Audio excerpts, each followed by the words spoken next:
The red flags are always there. I know that that is a tough pill to swallow, but they are. As a woman who's been in countless unfulfilling and toxic relationships in my 20s, I have developed elite vetting skills. So much so that I married quite literally the perfect man for me. Looking back on all of my relationships, I realized that the red flags were always there. And when it comes to women having this idea that men are essentially faking their personality and then getting comfortable once the relationship is more serious, it's simply not true. I've seen a lot of conversations online where women are essentially saying that men are putting their best foot forward in the beginning of the relationship, and then once the woman makes some type of lifelong commitment like marriage, children, or living with them, that the veil is kind of removed and the man shows their true colors. I would argue one of two things. Either you didn't give it enough time to actually see who this person was, or what I think is more common, we just don't know how to vet men. A lot of the vetting advice that I see online is very surface level, and while it may get you a good man on paper,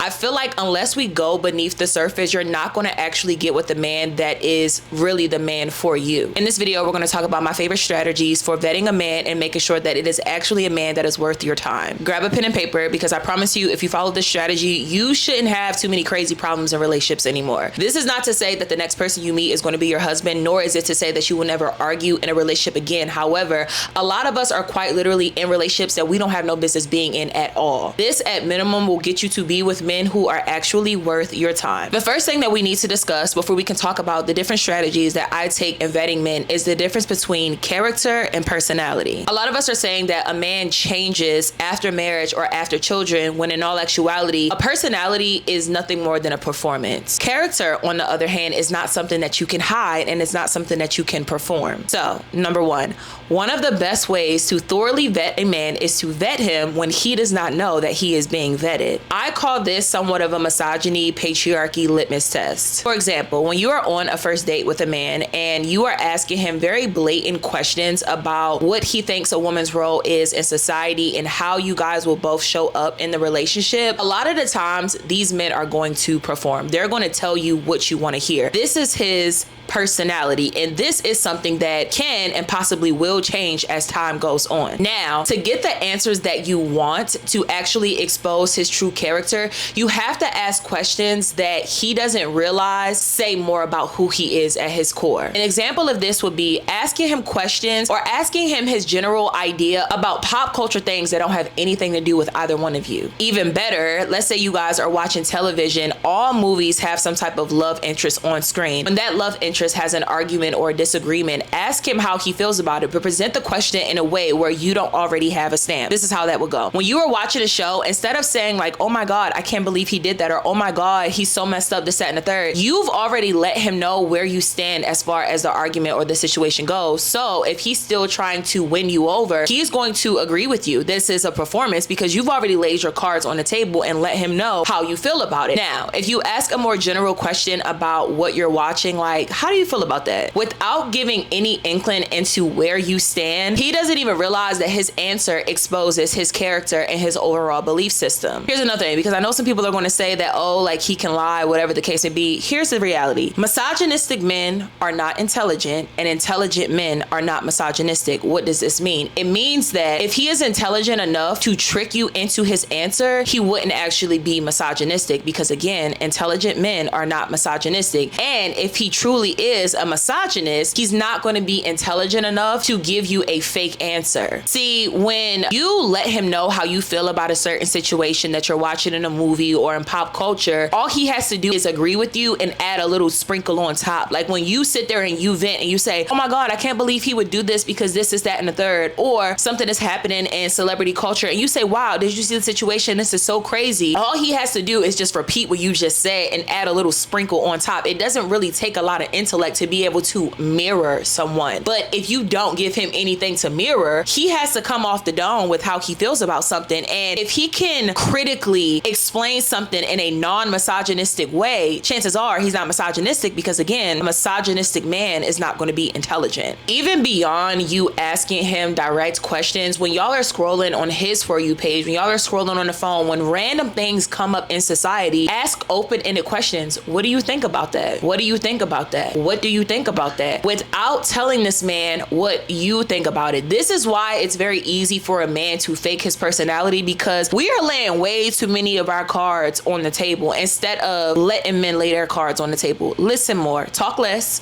and listen more, because they're going to expose their overall belief system. Stop getting caught up in what he is saying out of his mouth all the time and listen to the underlying message that is being said. Another thing that we need to be weary of, and I hope that you can understand me when I'm saying this, is I'm noticing a shift in how information is being presented to us. When we look at red pill content 2-3 years ago, it used to be very overt and in your face and not digestible to women at all. Now what I'm seeing is red pill content is being repackaged and presented in a way that to the naked eye, you would think that it is beneficial to you. Before, they were framing women's role in society and a marriage and a household as this secondary thing. And the thing is, they're still doing that now, but they're presenting it in a way, again, to the naked eye, you would watch those videos and you will receive that information as, oh, this means that I'm getting princess treatment. Oh, this means that they understand that women need to be taken care of, when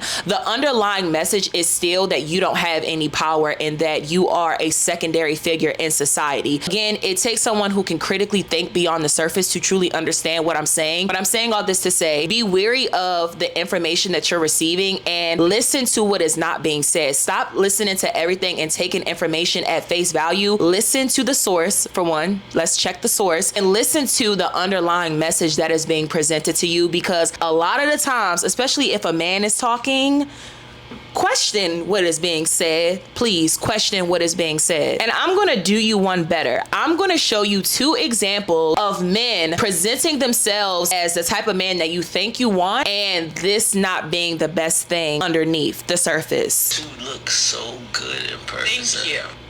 For I real. appreciate that. Hey, what you waste that? I love you. I'm sorry. My bad, y'all. My bad. Arabia, is that a real background? Hey, Stack, can you stop Yes. smiling? Can you stop smiling? Excuse me.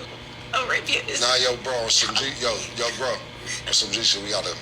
Oh, Have yo. alright. Oh, shit. I told you that. My bad. Nah, like it's all like. Okay, so we can move on to football. Oh, Then. Stack. Oh my God. Just let's do the football. I guess I answered the question about Floyd. When I see you taking off some time, I'm mesmerized by Stack. this nigga here, bro. I did not know you looked that good in person. My bad, bro. You're amazing. All right, hey, we gonna have to ask you to go, my nigga. We gonna have to ask you to go. I'm gonna pay you for your time, for being. I appreciate you. I love you, my nigga. I'm not doing it again. Yeah, nah. I can't. I asked you the first time. I don't have no problems with you. But I'm gonna pay you for your time. Okay, so when I originally saw this video, I saw what a lot of other people were not seeing. The comments under this video is, Cam earned my respect. He's definitely a protector. Someone else said, it's beautiful to see a black man protecting a black woman. This is what I mean by you have to listen to, I can't even say what's not being said, but the underlying message. Cam did not protect her because he is protecting a woman. He protected her because of his loyalty to his friend. If you notice, every time he corrected the person that was trying to harass her, because that's what he was doing, every time he tried to correct him, he didn't say, hey bro, be respectful, she's a lady. Hey bro, this. He said, be respectful, she go with my bro. Be respectful, she got a man who he's friends with.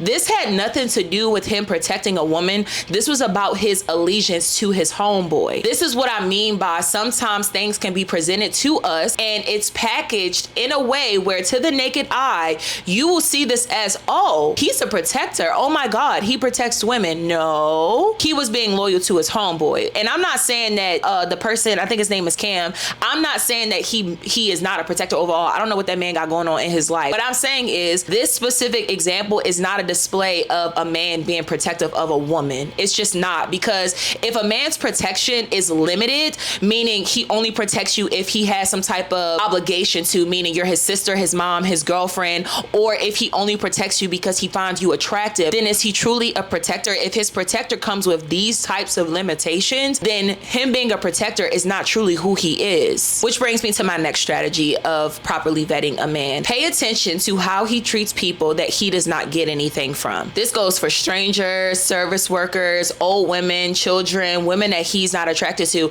How does he treat the women that, for one, he is not obligated to, or two, that he does not find attractive? If his kindness and his chivalry is dependent on what he can get from said person, then this is a performance. It is not true to who he is. And here's what this looks like on both sides. I was recently at a party and I noticed that one of the guys at the party, he was very chivalrous to me. So he would help me like throw things in the trash. He walked me downstairs more than one time. He was making sure that I was good the entire evening. When I came back home and I was talking to my husband about it, I'm like, oh, he's such a nice guy. Like, he really is a catch. And as I started to sit and reflect for a few more days, and here's the thing, I'm not saying that this guy may not be a nice guy. From what I see, he is a nice guy. However, this is how easy it is to get caught into a trap, right? I realized with more thinking that, for one, I think he was mirroring me and the chivalry that I was showing to another woman at the event. I noticed that him showing up for me, he was showing up for me in the ways that I was showing up for this woman. He was able to anticipate my needs because I was anticipating hers,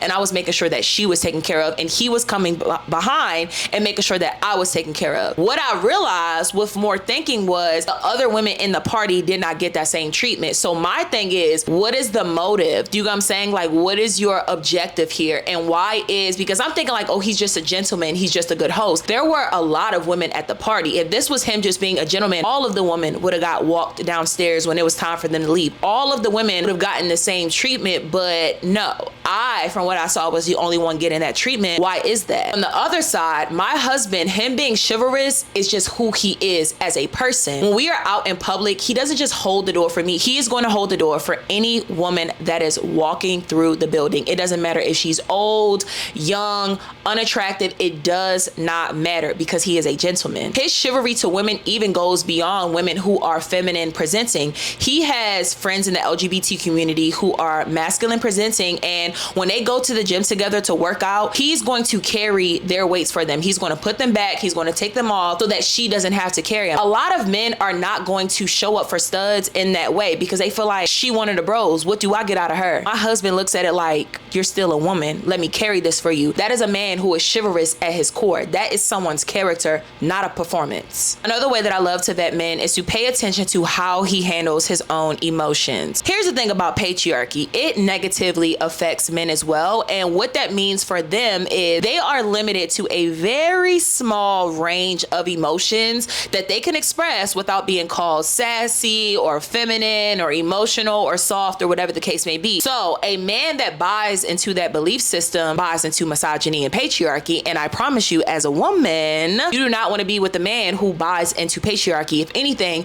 you want to be with a man who does everything in his power to reject patriarchy and misogyny. A man who is limited in the emotions that he allows himself to express, for one, if he buys into that belief system that he cannot cry, he cannot be soft, he could not express himself if it's not anger or manipulation or gaslighting or some type of emotion that is acceptable for men. If he buys into that belief system, that means that he also buys into the belief system that there are a certain range of emotions that you are supposed to express as a woman. This also means that when y'all actually run into situations in your relationships, arguments, disagreements, whatever the case may be, because he is emotionally stunted, he is not going to be able to show up in those situations in a way that is going to be constructive to the relationship. The truth is about life is it's hard sometimes. And one of the things that is hard is self-awareness, being aware of the role that you play in your own suffering, being aware of who you are, and having uncomfortable conversations. A man who is limited emotionally is not going to be able to have those conversations with you. So this means that when y'all are having arguments or disagreements,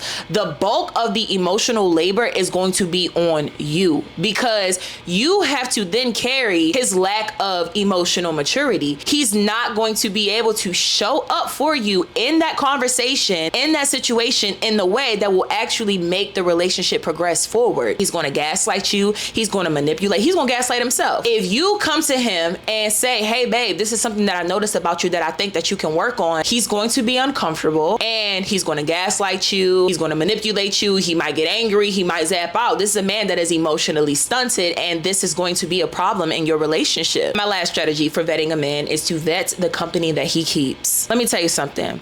If your man is friends with men who cheat on their spouses, that is not the type of person that you want for yourself. If your man is friends with abusers, ladies' man, men who have issues, this is not the type of man that you want for yourself. Now, here's the thing. I don't fully, it really depends. I don't fully subscribe to the belief system that just because your friends do this, that you do the same thing. In my personal life, in my experience, and from what I've observed, I actually have not seen that. In my experience, I've had some friends who do some things that I'm not doing, or I've seen men have friends who do some things that they're not doing.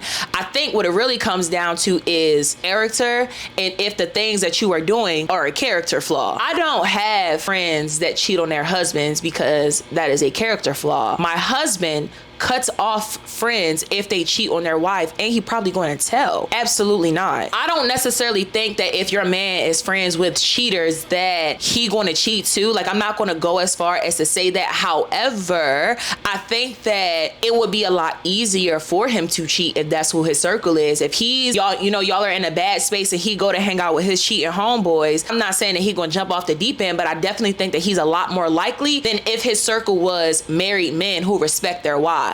I get that men especially have friends that they've been friends with their whole life. Elementary, middle school, they grew up with these guys. So a lot of them have been friends for so long that they just love their guys for who they love them for. And I don't necessarily see anything wrong with that. I also don't think that that means that you necessarily need to cut off your friend that you've been friends with since the first grade. Do you get what I'm saying? But I think there's levels to friendships, right? You can have your friend that you've been friends with for 20 years, but are y'all going out every weekend? Are y'all talking on the phone every day? How consistent is this friend in your life? How close proximity are y'all in on a consistent basis? That is kind of how I stand with that. I'm not about to tell a man to cut off every friend he had that has done something wrong. I think it really would depend on the context and the circumstances, and you're going to have to use your own discretion to decide what that looks like for you. But for me, no, that being your friend group, the people that you hang out with all the time, absolutely not. If you're around, if you have a natural allegiance to losers, please, you're a loser too. I don't want no parts of that.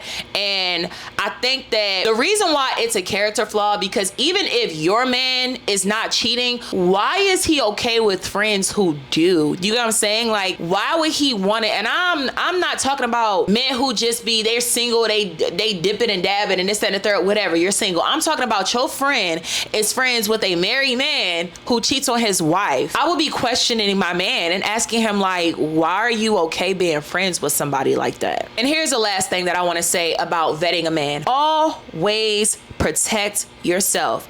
I don't care who you with. I don't care if you have Prince Charming. I don't care if you have the man of your dreams. As a woman, you need to always protect yourself. Prenups, marriage before children, and making sure that the man is thoroughly vetted, which I feel like that goes without saying, because I know some people are like, no, marriage is not going to change anything. It changes some things, but the given is that you married a man worth being with, and that you didn't just say, okay, well, I got married.